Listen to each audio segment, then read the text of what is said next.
I forget who made that statement. I think it was last year. It was a quote that was going around about working across instead of up and down. Issa Rae. Yeah, it was Issa. I related to that so much. It's so true because you find people, especially in this industry, that are all about the name and the idea. Like, if you really just work with your crew to establish your look and what you're going for, you're going to get there together. A lot of times people are more into the fame versus the art. I struggle with that. Like, what does success mean? And what does that look like? I feel like I was literally born to do this. Hi, this is Itaysha Jordan, and you're listening to Dreams in Drive. Hey, Dream Drivers, you know life moves fast, but time stands still when you're with the ones you love. Savor the moment, big or small, with Starbucks ready-to-drink coffee. From bottled Frappuccino drinks to canned Nitro Cold Brew, Starbucks coffee gets you ready for the right now. Starbucks ready-to-drink coffee is available now, online, or wherever you buy groceries. Hey, Dream Drivers, this week we are throwing it back to episode 231 with one of my favorite photographers and guest, Itaysha Jordan. Of course, Itaysha has been up to so much since this episode, but here's a little bit more about her. Having always been somebody who was captivated by fashion and beauty, Itaysha fell in love with the medium of photography in high school and soon realized her calling and this desire within her. She didn't know exactly how this desire to be a fashion photographer, visual strategist, as she now calls herself, would pan out, but that didn't stop her from putting in the work to make this dream a reality. So on this episode, Itaysha is going to discuss the highs and the lows of dream driving, from navigating the New York City photography scene, doing the years of test shoots that she did, building clientele, cultivating relationships, and the road to defining what success in the end looks like for her. Itaysha is going to share her personal dream driving journey and how she's been able to work with some big names and brands that you guys know. She was recently named Essence Photographer of the Year. She shot that iconic cover with Tracee Ellis Ross. She's worked with some of your favorite stars like Taraji P, Henson, Solange, Issa Rae, and more. But what I hope you all get from this episode is this. If you have a gift, you know deep in your heart it's part of your calling. Believe in what you're capable of and don't stop working until you achieve it. That was my biggest takeaway from Itaysha's story, and I really hope that you all enjoy hearing her reflect on what has got her to the point where she is now. If you love this episode, please, please, please share it with a friend. You can find us across the board, Facebook, Twitter, and Instagram. We are at Dreams in Drive on all those platforms. And you can also use the hashtag Dreams in Drive as well. And wherever you're listening, please make sure you're subscribed. If you're listening in on Apple Podcasts, leave us a rating and review. Those ratings mean a lot. All right, let's get into this conversation with Itaysha.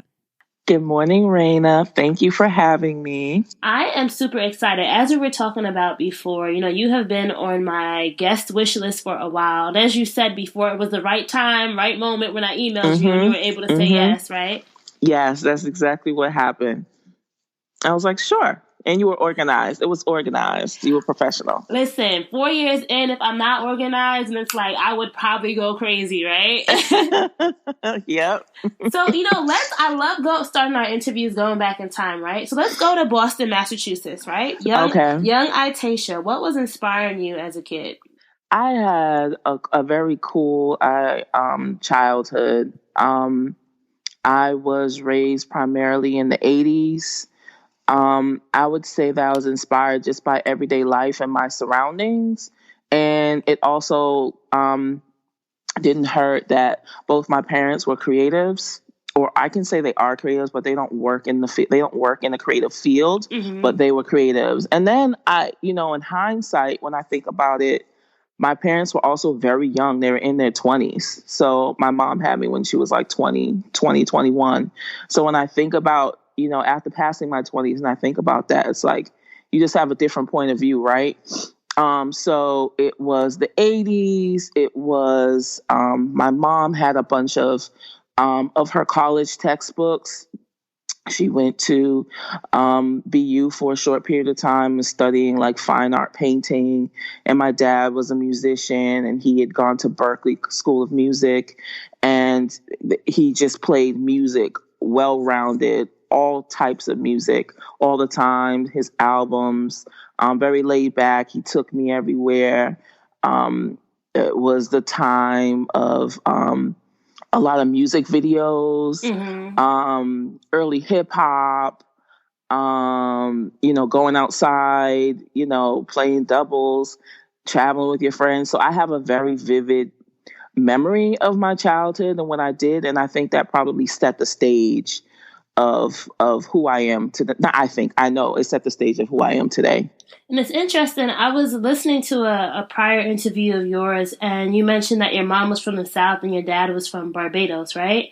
Did Yeah, well, my mom was born. She was born in a very small town in North Carolina called Hallsboro, but she was raised up north. So she was raised between. I think she started out in Philly and then made her way to Boston. So, but still, roots are from the South from my mom's side, and my dad.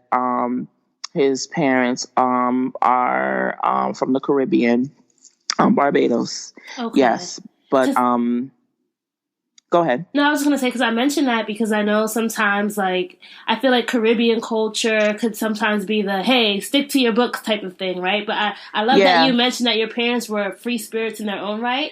My parents were free spirits, but they weren't really raised that way. Yeah. Which is interesting. So yeah, there are bits and pieces, which is probably why, especially my dad, who I consider to be a musical genius, I'm biased, but we all are, right? When it comes to our parents. but he really is. And I think that he's a product of that because they are my father's family is very conservative. Caribbean roots, but they've been in America for many, many, many, many years. And it was kind of like a thing in that family where you have a talent, you play a musical instrument or whatever, you may sing and you do it for in church. But your real job is, something else, that type of thing. But yeah, I guess I guess I can consider him sort of like a black sheep because he kind of, ventured away from that early on. So when you were in high school, did you know that you wanted to be a photographer? Because I know you started taking classes. And even for me, my high school, we had to we took film photography. So I was in the dark room developing stuff, which I think every photographer, anyone who's interested in it, being in the dark room first really gives you a solid grounding for the principles of what photography is. You know what I mean? That statement is 100% true. So I didn't know that I wanted to be a photographer. I did start taking photography classes in high school between the 9th and 10th grade. I think I took my first photography class I didn't like it. And it was the teacher. He was just kind of like blah.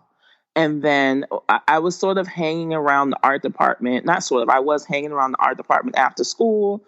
And there was a man by the name of David Prifty who was kind of like, you just can't hang around here. You can't, not really. He had sort of like he was sort of, his sense of humor was a little different. And he was like, you have to take a class, it was, so what I'm saying, it sounds like he might have been rude, but he wasn't. He's like, you have to take a class. And I was like, okay, fine, I'll take a class. So the first class I took, I didn't really enjoy it that much. And then I decided to try it again. And I took it with him as my teacher. And that was all she wrote. So I think it was sort of like a natural transition to me, doing something artistic, taking a photography course.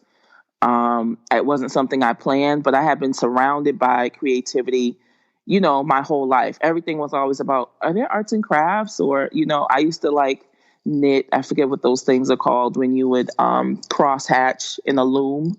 I know used to you're crochet. talking about like those little it's a little grid, and then you yes. use yarn. Yes, I know what you're talking about. Instead of paint by numbers, paint by yarn. I was total creative, arts and crafts junkie nerd. But I found that I always talk about how photography is my way to combine everything I love, which is art, fashion, hair, and makeup in one place. So that's just the medium that I get to express myself. You eventually then went to college and you studied photography, right? I studied visual arts.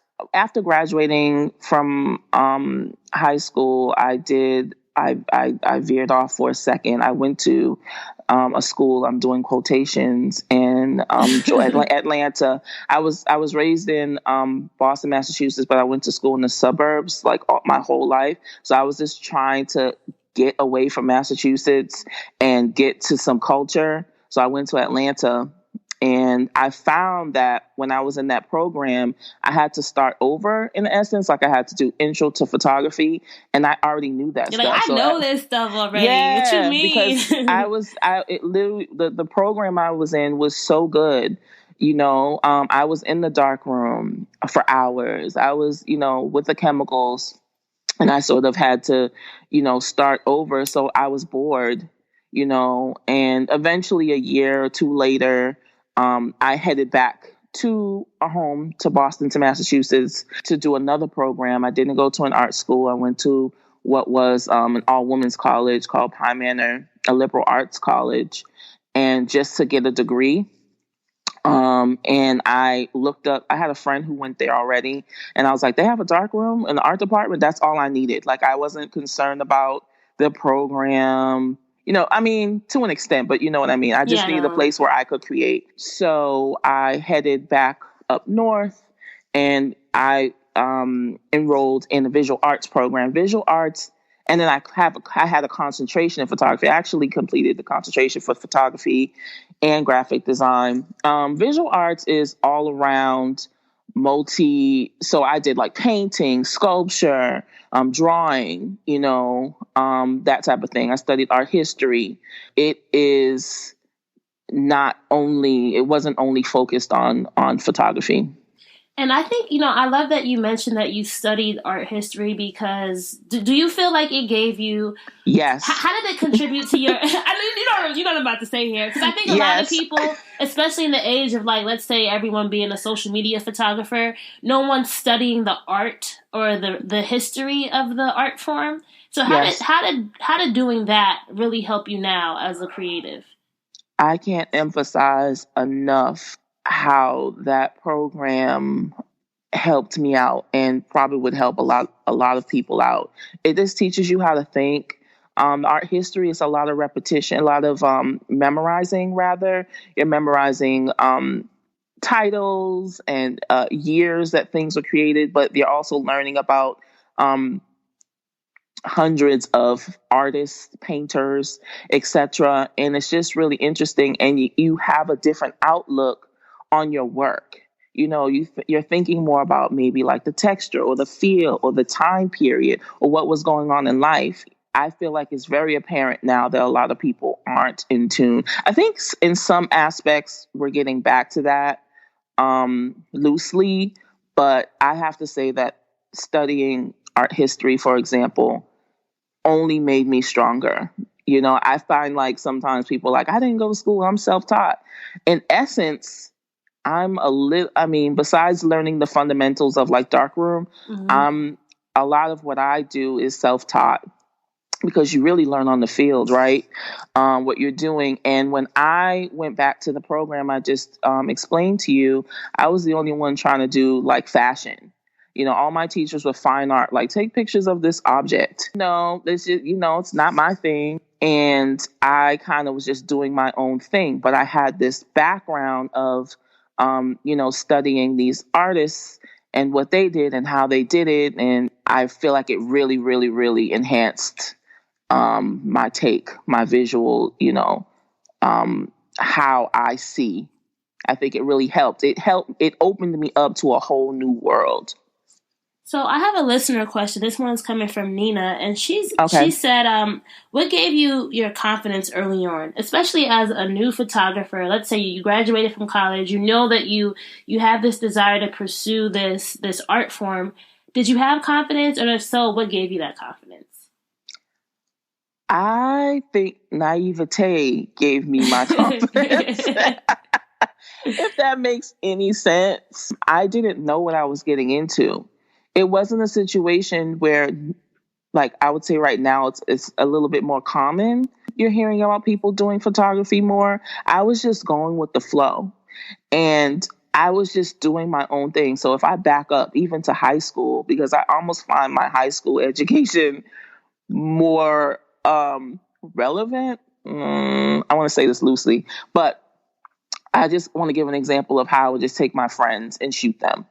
And I didn't think anything of it. I would go to thrift stores. I would say, oh, what character, what are we doing? Are we doing, the 20s, the roaring 20s, that type of thing.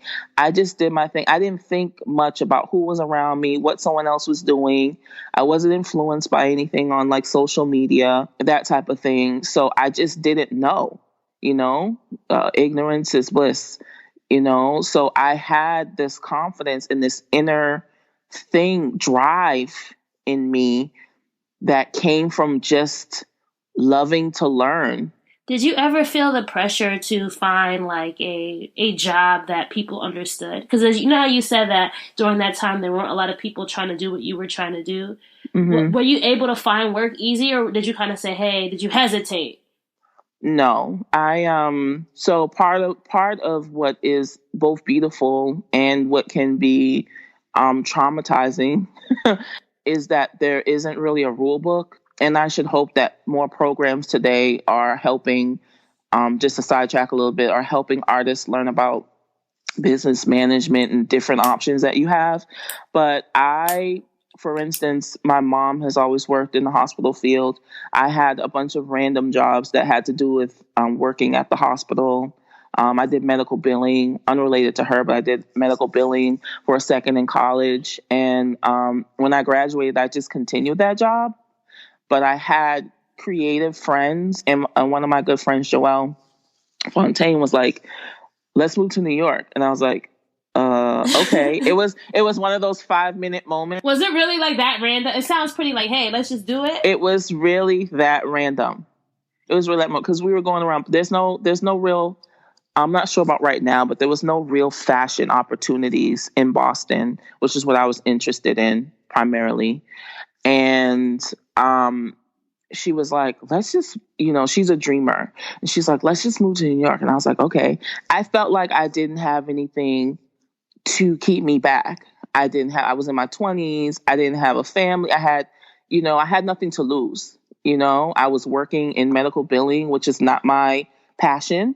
It was just a way for me to pay my bills. And I figured I would hate to think what would happen if I never did this, if I never gave that a shot. That's a common theme that a lot of my guests say, right? You have to get to that moment where you have that discussion with yourself and you're like, listen, what are you waiting for?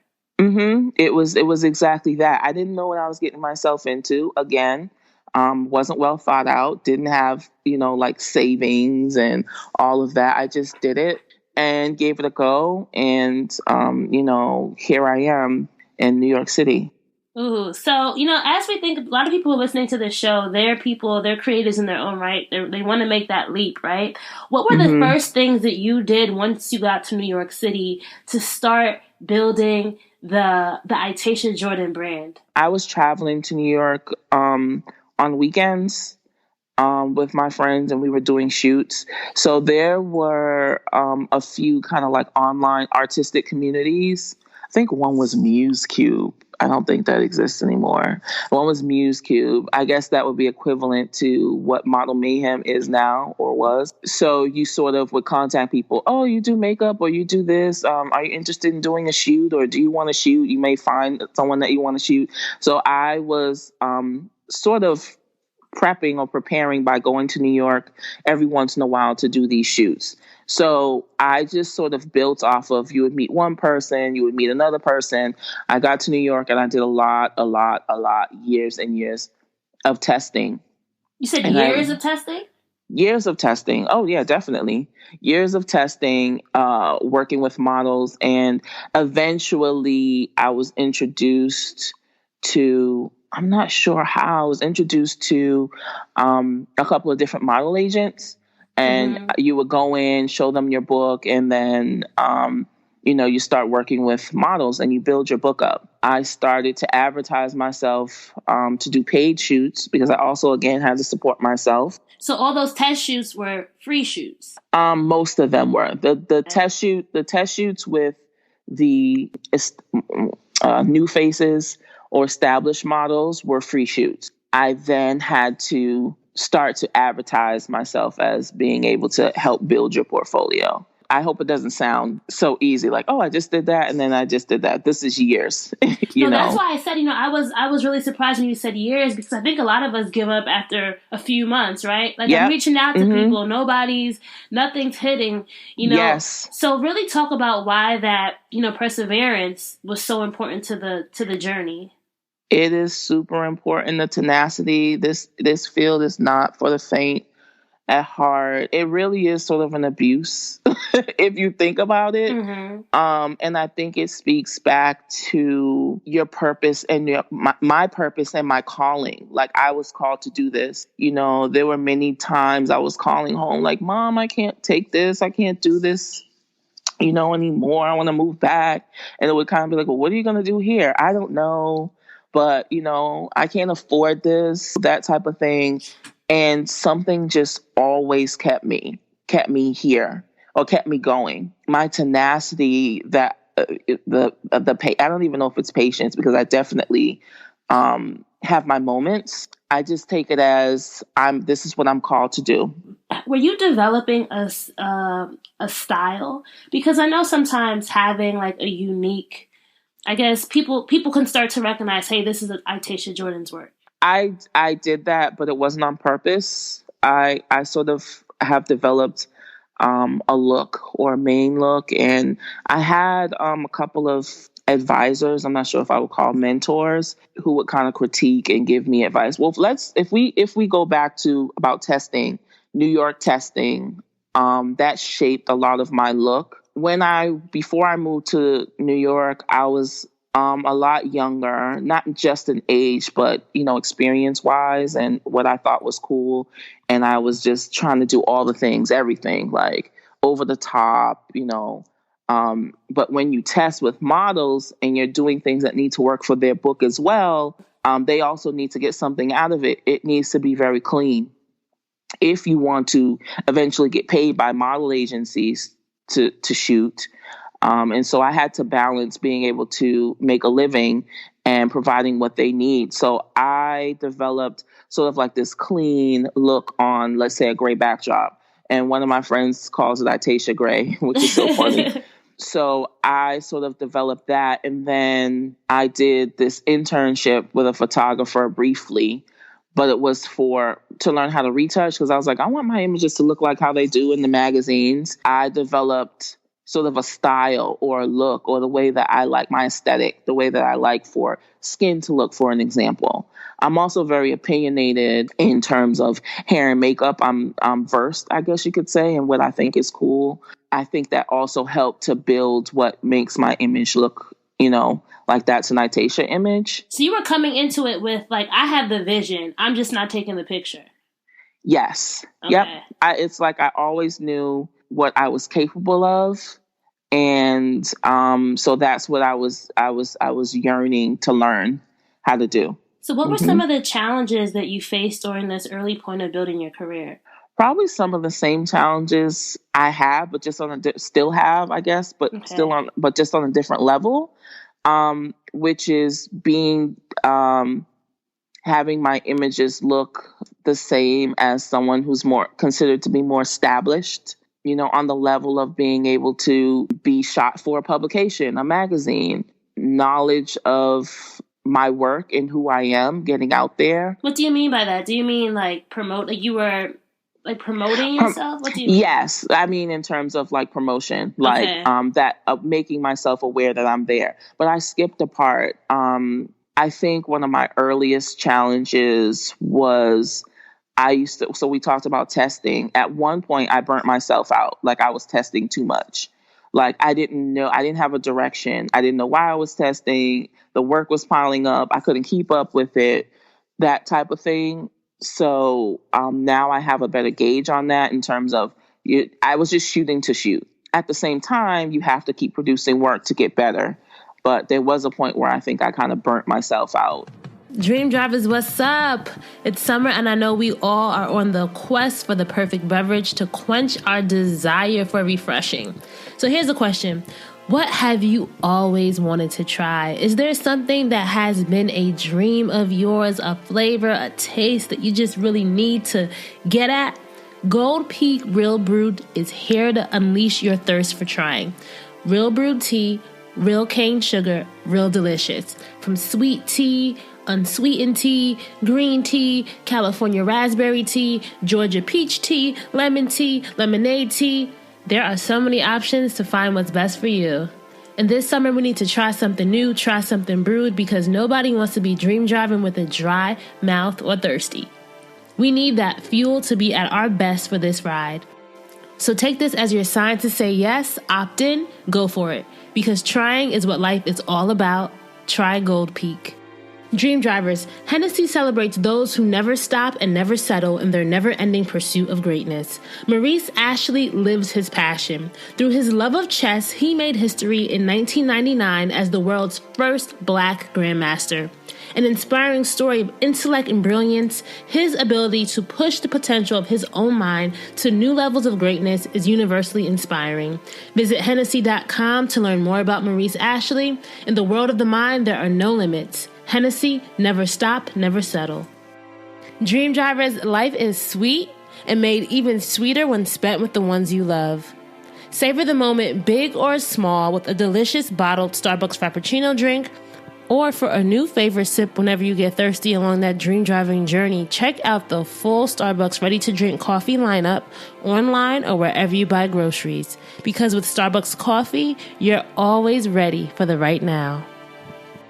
That is so important. You know why? Because I feel like people don't talk about the creative burnout, right? You think about corporate burnout. You think about when you're at these jobs where you're doing the same thing, but creatives also experience it, right? Why Definitely. Why do you think reconnecting and finding your why again is so important? It's important so that you have a clear direction of where you're going and trying to stand out amongst thousands, hundreds, and thousands of people doing the same thing. You need to know why you're doing things, but at the same time, I just told you, I was doing that, but you don't learn it unless you go through it, right? Like everything in life. But for me, it was at one point, it was almost to my detriment, where it was like, I didn't want to shoot anymore. You know what I mean? I would come out to shoot for jobs, but I wasn't really building my personal portfolio. Like I slowed down a lot. And I think that there's still effects of that, of me doing that right now. Like I'm not shooting as much as I should in my personal time, which is, I don't want to call it a mistake, which is not good, because what you'll learn is once you eventually start to shoot in real life situations for real corporations and that type of thing, a lot of times it turns into what they want and not what you want. And that satisfaction. Am I clear? Yeah, and that, like, do you feel like you're not satisfied or fulfilled then? Yes, because when you're alone or with your own team, and I'm more of a director, a creative director, I have the ideas and the concepts of what I want to do, and I work with certain people and to get certain effects, and then you will get hired to go work on a huge commercial job, and they choose everyone that they want you to work with.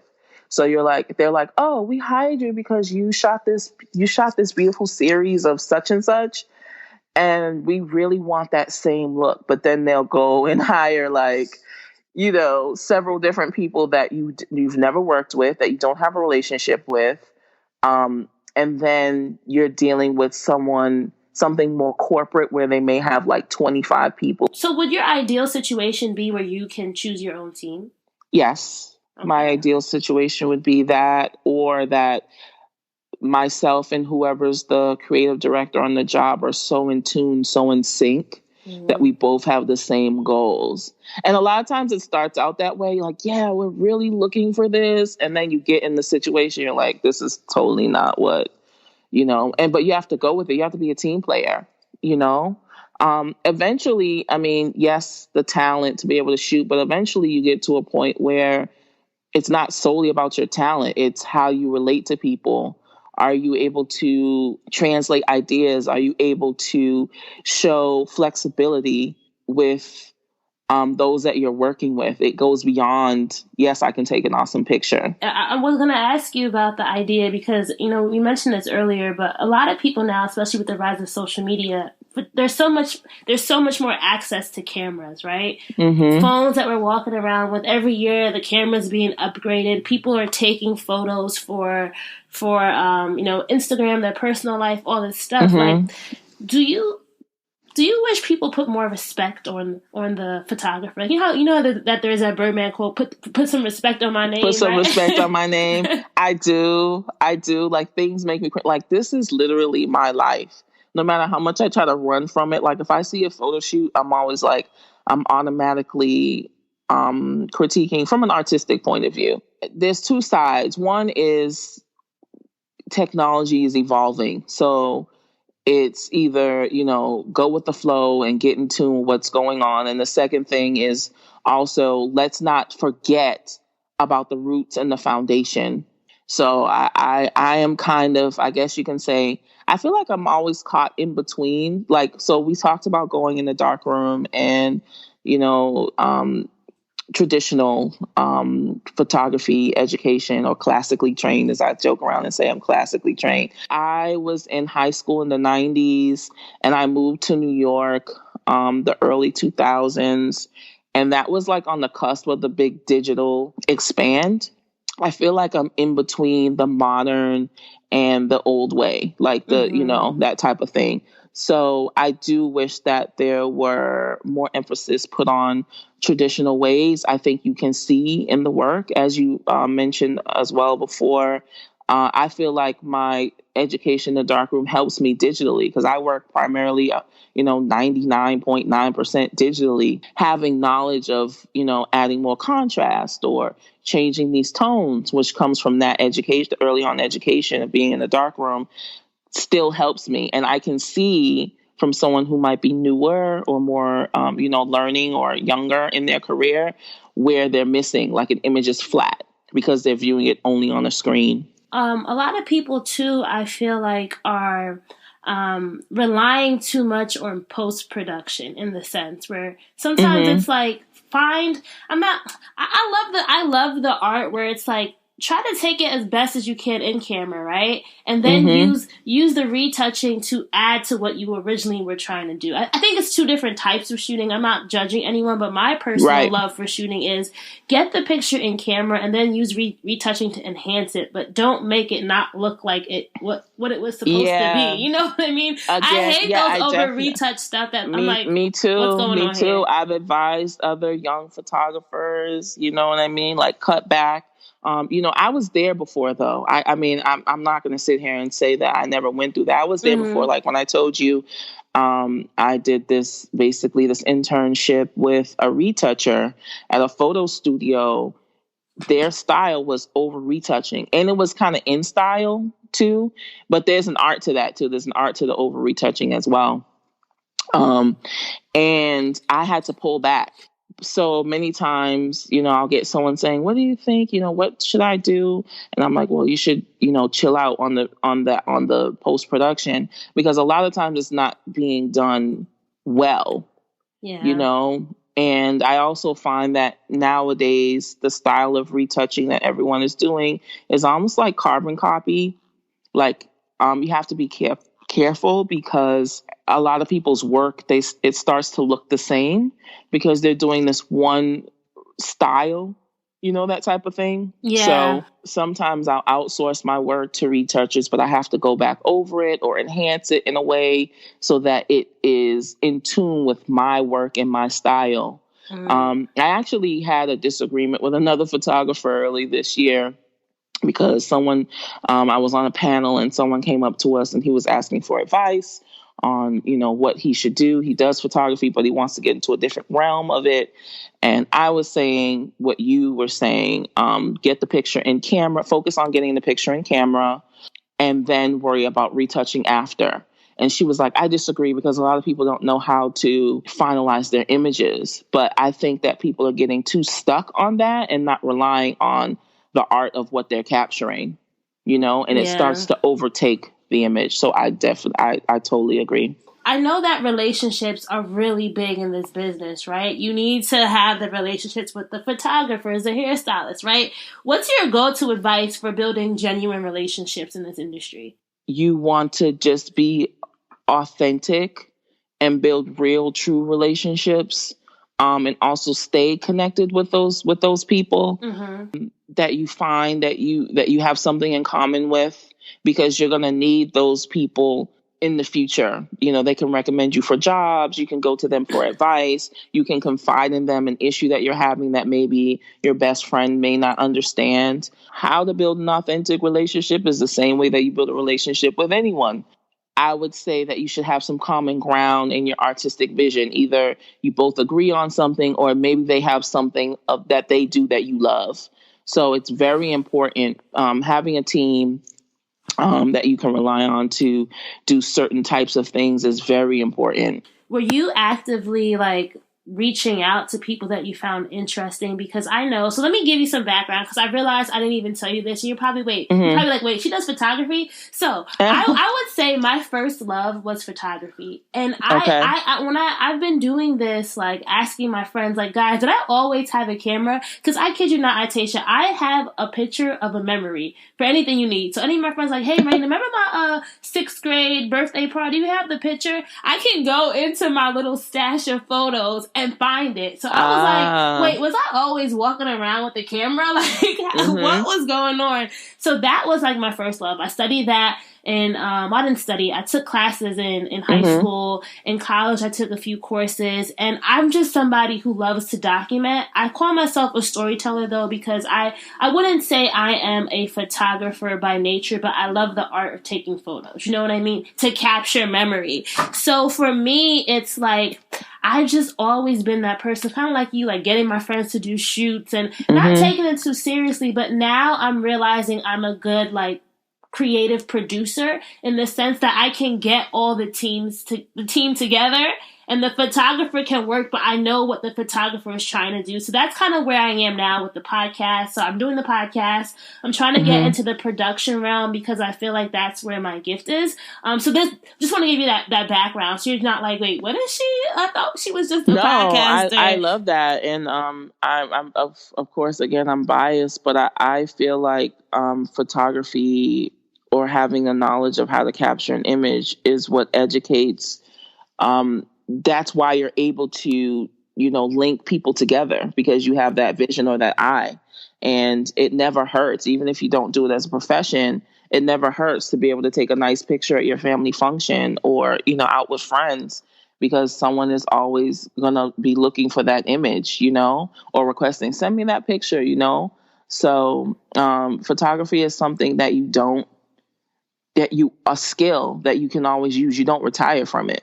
Yeah. And people always appreciate if you have that moment to share, because not everybody's documenting it. So how many people complain that, I asked this person to take a picture of me, they cut off my head, right? They can't get it. What was the business lessons you were learning along the way? Because I think that's also something that a lot of us are struggling with. I love it, this is my passion, but how do I actually get paid and keep getting paid? That's a tough one. First of all, you have to know your worth. And that goes both ways, knowing if you're asking for too much or not enough. And you just get secure in that. And you eventually do enough jobs where you know how much to charge, for an example. Or I have to say that when I first started doing test shoots, I think eventually I had to start asking for a deposit up front, or non-refundable deposit, so that you don't, book a shoot and then cancel last minute, or don't show up, that type of thing. I think it just naturally comes to us, what to do eventually. So I want to say, don't be afraid to charge, even if it's a modest amount, and to always be clear with your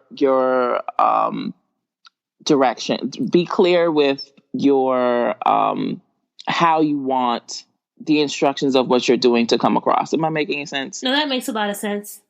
And you don't work with an agency, right? You kind of are your own agent. I currently don't have an agent. Okay. I decided to part ways with my last agent because I didn't feel it was working for me.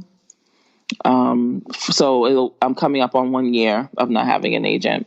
Okay, because do you feel like, do you see a difference, or do you realize that you could do it, like you could still work, you don't necessarily need one? I think I would love to have the right agent. Okay. And I've had an awesome year without an agent.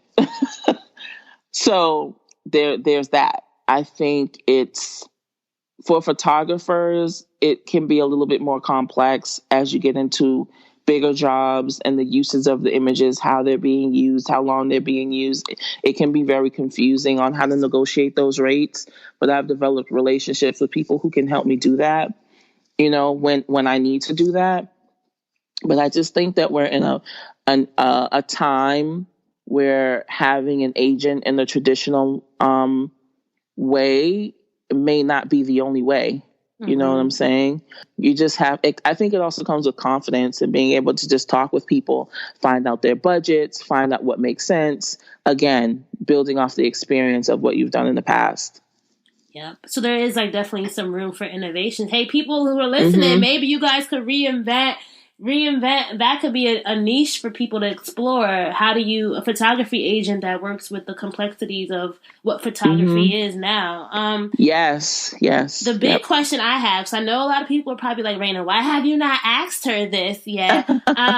So how did you get to shoot with celebrities and these big brands, these big corporations? Because for a lot of photographers, that's the goal, right? Like you're covered with Tracee Ellis Ross of Essence. That was iconic. Like how did you get to be able to work with these brands and these big names? Well, I've been working with Essence for many years. I want to say my first shoot with Essence was maybe 2010. Okay. So I kind of started out shooting maybe fashion story or beauty story with them. And they have gone through a series of changes. Essence has a series of owners, etc. So there's always new people. What you're speaking about is this past year, there is a new, what is her title? Digital, I have to look it up. Her name is Moana. Oh, I love her. Her style is so dope. I follow her on Instagram. Yeah. She saw something that I shot and was like, why aren't we shooting with her for covers? Because I had never shot a cover for Essence. My first cover was of Issa Rae. The New Orleans shoot? Was that New Orleans? Yeah, yes, it was. Yep. And it got a huge response, and I think I was able to show Issa in a way that she hadn't been seen before. And so it just grows, you work with the team, and, working with celebrities is a whole nother thing. You need to be able to translate their ideas and their concepts too, and make sure that you have them in mind. And there are a lot of people there. They have PR, they have their manager, they have this, and then you have the publication of what they want. Again, you need to be able to, like I spoke about, being able to relate and talk and translate. So before you even get to take the picture, there's some levels that you need to cross. So there's a lot of layers to this that I think a lot of people don't realize. Yeah, there's a lot of layers to it. So I've not always, but I've shot, celebs here and there. And you just grow. People notice it. Oh, you shot that? Yes, I shot that, and it really just takes someone taking a chance on you. You know what I mean? Like, and believing in what you do. What's your advice then for showcasing your work, especially in this digital age? Should you be posting everything on Instagram or just the best things? Like, what's the way to post your work so that people book with you or want to connect with you? I think it's a personal decision. I don't believe in posting every single thing. I find that can be, overkill. I would say post with purpose. You know what I mean? Like show a range, or, if you shoot only green, if your thing is shooting greenery, with everything that you shoot, greenery with dogs, greenery with people, you know what I mean? Show different ways that you shoot that. I know that's a crazy example, but whatever. There might be an artist because, out there like that. You never know. well, no, there is, but my point is like, I don't think that you should shoot any and everything. I think that you should have a point of view and a direction. There was a point where I was trying to run from people. I shoot everyone, right? I'm comfortable shooting everyone, women, men, kids, or not necessarily kids, but older people, that type of thing. But people really respond to my work of people of color. And I shied away from that because I don't want to be pigeonholed. You know what I mean? Mm-hmm. Oh, she only she shoots this. Now it's like a trend, right? But for a while, I wasn't trying to get pigeonholed. I'm trying to show, you know what I mean? But that's what people really, really respond to because they hadn't seen themselves shot in this way, in a glamorous, beautiful way. Right? So you want to show what separates you from the rest, in essence. Like embracing that uniqueness. And I think especially as black women, like I would say we are more conscious of that.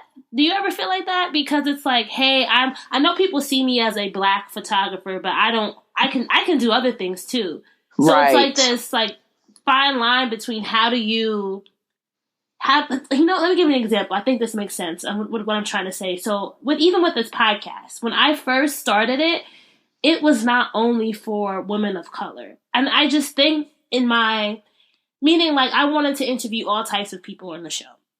But it just so happened that my network in the beginning was women of color, right? And I feel like the episodes that people resonate are with when they hear the stories of women of color or black women who are doing things they always wish that they could, or it gives them that, it's a different type of motivation or inspiration when like, hey, this person looks like me. But at the same time, I always wonder like, am I missing out by not having like more of this type of person on my show? But then I realized it's okay. Like, I can have both, but just know that the thing that people really appreciate about this show, or not the only thing, but they love those stories of women that look like them too. So there is importance to that.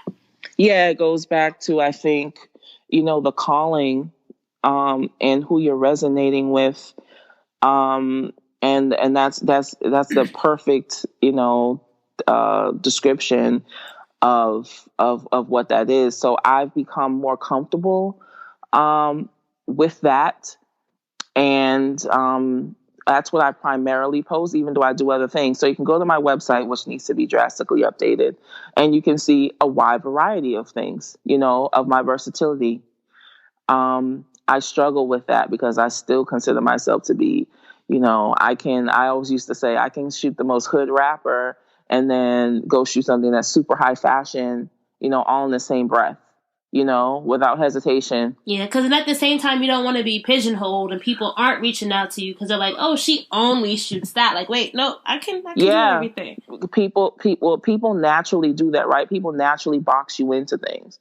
People naturally, or if there's something that you did that someone really loved, you're like, oh, she shoots this and she does that, that type of thing, even though you do more. So you just want to be strategic, I think, but at the same time, show a focus of what you're shooting. Because when you're all over the place, now, again, when we talk about different layers and different levels to things, when you might be younger or newer in the game, sometimes you are experimenting. That's the whole point. You're figuring out, what it is that you're into and what you want to do.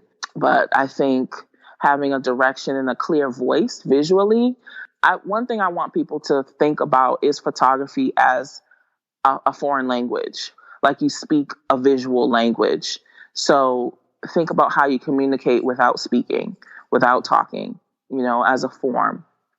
And I think that can help. Itaysha, do you feel like you've reached success? Do I feel like I've reached success? In some ways, yes. In other ways, no. Defining what success is something that I ask myself continuously. Like that's a conversation that I'm having all the time with my close, like creative friends. Like, what is success? What does that mean? It's not only money related. I think it's feeling good and feeling happy and reaching the masses. I feel like I'm starting to do that. It's so interesting because I have been doing this a while, and it was something that I was nominated for, and you needed to be considered not inspired. You need to be considered, what is the term that they use? You needed to be considered basically a photographer that is, new and flourishing type of thing. And I didn't get picked. And so I was kind of like bothered by that because I felt like, no, I didn't just start yesterday, but at the same time, I'm not booked every day. That type of thing. Mm-hmm. Do you know what I mean? In a lot of ways, I feel like I'm helping to pave this road that like a dirt road that hasn't yet been tarred, if you will, because there aren't any rules. So I'm like, well, I'm not a household name. I didn't just start yesterday. Emerging, that's the term, an emerging photographer. But you've been doing this, and it's funny because you've been doing this for like a long time, though. I've been doing it a long time, but I'm still I'm still emerging. Like there's still people that don't know my name. I used to consider myself like the underground rapper, like people who are kind of like in the know, kind of know, but then still haven't reached above ground. I think this year was probably a turning point with having 4 or 5 covers that I've done this year, but there's still this level of, I still don't have my dream house, Mm-hmm. That type of thing. So I struggle with that. Like, what does success mean? And what does that look like? I have reached different types and different levels of success. It just hasn't been consistent. I feel like I've had highs and a lot of lows. What was a low that you think, like, as you said that when you feel like you're paving the untarred road, what's the low that if as you're paving this road, you hope that others don't have to necessarily go through? I struggle with that as well because at the same time, I feel like everyone is where they're supposed to be at the moment, and maybe there's a lesson that I haven't learned yet, Mm-hmm. or but I also strongly believe that I'm in control of a lot.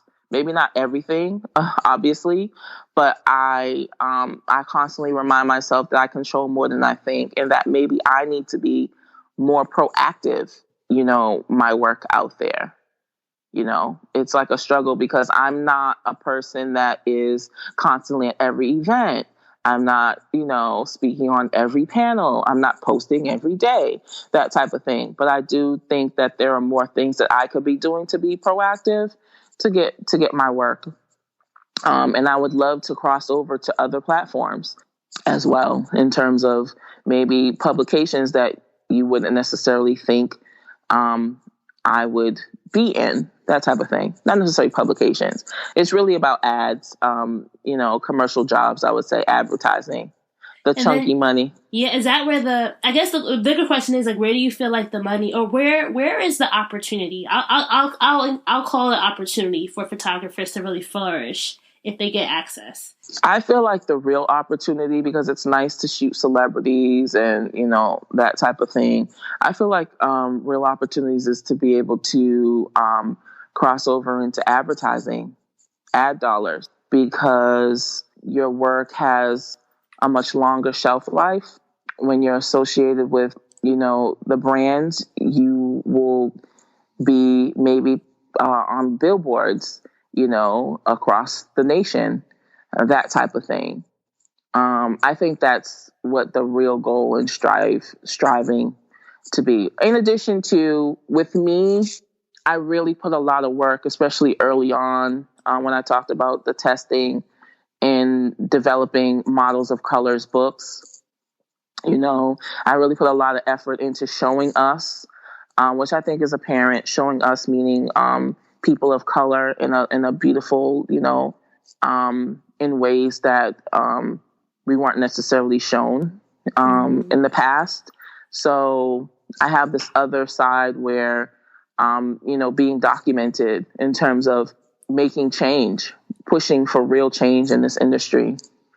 And that work is important. So thank you for all that you have done, are doing. Because it's like you said, you literally are paving the way and leaving. It's like leaving your footprints for those to come back and study you. Like people will be studying your work, and that's beautiful. Yeah, that is, and again, it's something that I was called to do. I was born to. I feel like I was literally born to do this. And some of these answers, some of these questions, I don't have the exact answer to because I'm still figuring out. You know, someone may be new and starting out and looking up to me, which is beautiful and fine. We're just at different levels. We're doing the same thing, just at different time periods and levels. And I think it's so important that you are listening to that calling, because a lot of people are running from it, right? Like, yeah. It's once you accept it and embrace it, that's when like things really bloom and you really are really set on the journey. It is so true. And it's like, not to sound, cliche, but it's like when you break through that barrier, that uncomfortable feeling, that, terrible shoot that happened, or, you really are better and you really learn and you get through and you see yourself in different ways, ways that you never thought that you would be able to make impact. I know that when moments come up when, for example, work is slow, for example, I always advise people to create your own work.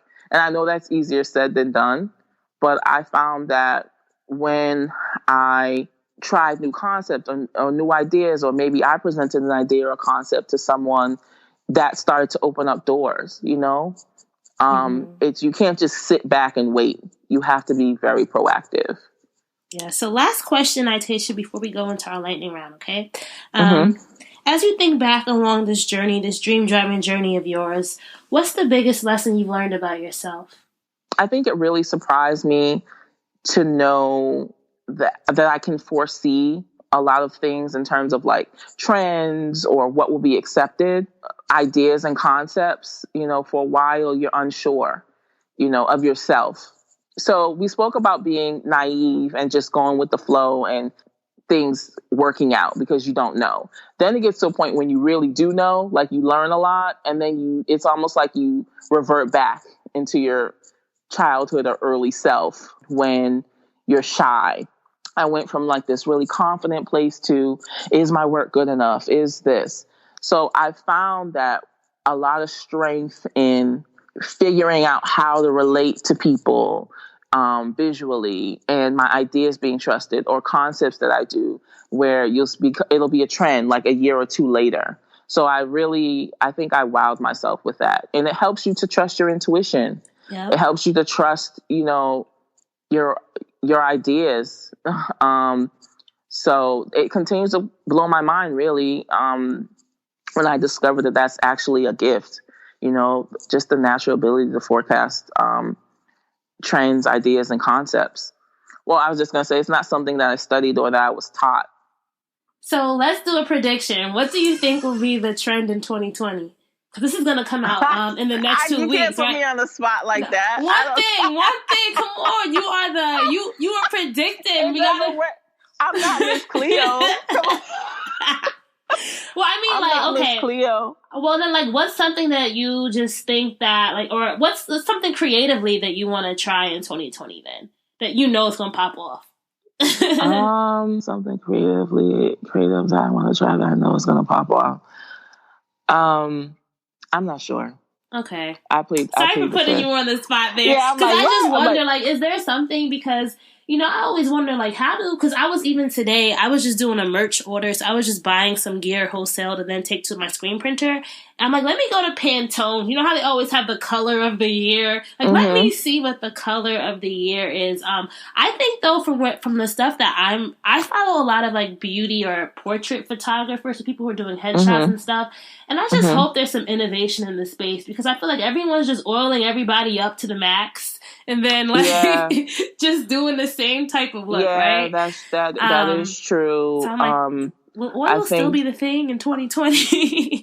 I think that goes back to, what do you edging your foundation. Yeah. And learning how to think visually, which I speak a lot about, and being yourself and not being a carbon copy. Because there's when you're learning, you kind of look in magazines and you say, oh, Stephen Meisel shot this like this, let me try this lighting. But at what point do you break off and you do your own thing? Yeah. I think reinventing the wheel is tough, but reaching inside yourself and just thinking about what you truly are into, and finding maybe a different way to display that without, because I do agree. You look at, a lot of these things and it's the same thing over and over and over again. And like I said before, a lot of people using like the same retouchers, the same style, the same this, Yeah. I think it's really just truly looking into yourself, being authentic and what your messaging is. And that will shine through. All right, so let's go to our keys to success, Itaysha. If you want to be a dream driver, you have to have your keys to success. So what do you think are 3 things that every dream driver needs in their toolkit before they hit the road? I would say 1, your foundation, which I just spoke about briefly. Mm-hmm. Your foundation, meaning the core of what you do.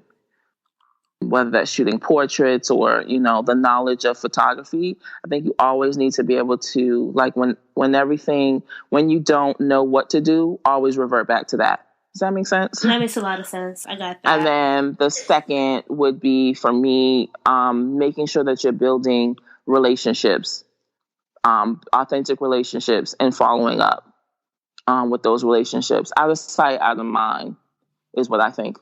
And then let's the third one. What's a photographer essential? Something you need in your toolkit if you want to be a photographer or in this creative industry. Like a physical thing, like a physical camera? or like I guess that's of course you're gonna need a camera, right? Maybe this is specifically for the photographers. Like, what's that one thing too that you should be, you should always carry around with you in your toolkit? A reflector. That's my secret weapon. I did a shoot with so my best friend was pregnant and I hired this photographer, one of my friends, to do the shoot, but I was her photo assistant for the day. But I was also trying to, because we did her baby shower, we did her photo shoot. It was a surprise photo shoot. Well, it was a planned photo shoot, but we were going to a surprise baby shower, right? So I'm here trying to make sure that stuff is running perfectly. And then she didn't bring a photo assistant, so she's like, Raina, hold the reflector. And I'm like, I don't see the light that you see. Like, she kept telling me I'm not holding it right, and like I'm supposed to see this gold. I'm like, I don't see it, Woodland. Yes. I do not see it. So you're never going to be holding the reflector ever again. So that is a very important task, and it took me a while to come up with it, but that is like my secret weapon, the reflector. A camera and a reflector. You don't need much. Well, thank you so much, Itaysha. Can you please tell our dream drivers where they can find you online, if they want to see your work, if they want to connect with you, if they're an ad agency and want to spend those ad dollars? You never know who's listening. My website is ItayshaJordan.com. And my social handles, which I primarily use Instagram, is Itaysha at Itaysha Photo. If you have these things that you're inspired by when you're a kid, like don't give up on it, because it's all gonna work out in some way. You know what I mean? Mm-hmm. It's all gonna work out. Yeah, that is sort of a tough lesson, because a lot of times it's like you beat things into sometimes it feels like you're forcing it, right? And we're always told, don't force too many things. But I have been at points where like, I want to stop. I want to try something new. And then like a job will come, like a big job opportunity. Mm-hmm. It's like all these signs come, like, no, that's not what you're meant to do, Itaysha. That, Well, here I am, because you mentioned it, I will be fair, and I'm going to send you something that I shot. And it's not like, it's really not, it's not, don't be too hard on me, but this is the same girl, because she's like my little photo muse, right? So I did like these 3 series in a row where I just played around with the filter. So I had the original shot, and then I had like these 3 different shots. I'm sending it to you now via Instagram. Okay. And the last one is where I tried to play with retouch. Now I am not trained. This is just me having. You don't have to give me any precursor. Okay. And the other thing is, I won't be too hard of a critic because I think that critiquing too deeply is not good because you might be ruining someone's vision, and you don't want to do that completely. All right, so I just sent it to you. So this is what we did. This is what we came up with another day that we shot. This is me. I'm behind the camera on this one. Okay. I see. The red is interesting. And actually, the original... So is the third one that you sent me the original color? It's the original color. I know everyone listening can't see. Yeah, I tried to do I was practicing my skin retouching because I was practicing some like YouTube tutorials. So it's not... Okay. It's my first time doing... Like, I was just trying to see how to do airbrushing on the skin. Yeah, okay. Well, it still looks natural. It's not unrealistic. And it looks really real. Like, it's not overdone. Thank you. Congratulations. Yeah, the red was an overlay because I had these series of photos. I'm like, let me just see what happens if I take the same photo and just do the same overlay on it. And it's funny how just doing different colors can create different moods for things. Yeah, I used to shoot with like filters like that, red filters and different things. And, experiment and try new things. That's the only way you learn. Only way. Well, thank you so much, Itaysha. This has been such a pleasure. I know we really went over our... I'm sorry. We went over. I hope that I gave you what you needed. No, yes, you definitely did. You definitely did. And I'm excited for people to hear this because you have just been somebody who I love your work. And I was trying to think of how I first was introduced to you, and I remembered it now. My leak. I follow my leak in Curl Box. And I think you worked with her a lot, and I just saw that she posted you one time, and that's when I started following you on my own. So okay, yep, Miss Teal. All right, thank you so much. Thank you, Raina. Have a good day. I wanted to know why some people who get COVID-19 get it so bad. I found out it may be because they have a high risk factor, such as heart disease, diabetes, being overweight, smoking, and asthma. Even if symptoms feel mild, these factors can increase your risk of COVID-19 turning severe. So if you're at high risk and test positive, there are things you can do, like asking your healthcare provider if an authorized oral treatment is right for you. Learn about an option at treatcovid19.com. This message is sponsored by Pfizer. All right, that was a wrap for episode 320 with Itaysha Jordan. I hope you enjoyed hearing her dream driving journey as well as her keys to success. If you love this episode, please share it with a friend, guys. I say this every week, and I will continue to say it. Share it on your Instagram page, Instagram stories, Twitter, Facebook, LinkedIn, email, wherever. Just pass this one episode along to somebody who you think needs a little motivation, a little courage to not give up on that calling and that dream of yours, okay? Of theirs. Because I really think it's something that a lot of us can easily get swayed to do something else when something's not going right or the path isn't so clear and we don't know what to do. Listen to Itaysha. Tell somebody to listen to this episode, and they too can feel just a little bit better knowing that someone else has been in their shoes and they persevered. Wherever you're listening, make sure you're subscribed so that you get notifications every time we have a new episode. And if you're listening in on Apple Podcasts, please leave us a rating and review. I really do appreciate that. If you want to be part of our weekly newsletter, The Keys, just go to dreamsanddrive.com/join. That's dreamsanddrive.com/join. As always, keep dreaming, keep driving. Don't give up on your hustle. Don't give up on your calling. You have a gift. We all have unique gifts. Bye, guys.